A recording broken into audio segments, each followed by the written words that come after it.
மீன் குழம்பு இல்ல சொல்லியா நான் கண்டுபிடிச்ச மீன் குழம்பு இவரு மீன் குழம்பு. ஜப்பான்காரன் என்னென்னமோ கண்டுபிடிக்கிறா, நான் எதை கண்டுபிடிச்சிட்டு வந்துக்குது பாரு.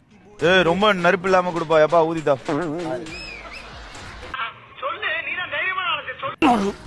என்ன எல்லாரும் நம்மளே குறுகுறுன்னு பாக்குறாங்க. மீன் குழம்பு அவ்வளவுதான், நம்மள முடிச்சு விட்டீங்க போங்க. என்னடா கோழி உள்ள இருக்கு மீன் குழம்புன்றீங்க. வேற லெவல். என்னை வச்சு ஒன்னும் காமெடி கிமெடி பண்ணலையே. இதுதான் ஹைலைட். கோழி வச்சு எப்படி மீன் குழம்பு பண்ண முடியும்?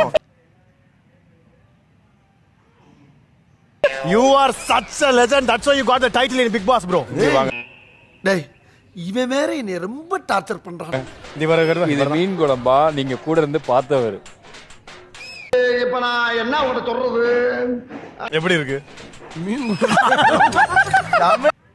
அவ்வளவுதான், நம்மள முடிச்சு விட்டீங்க போங்க.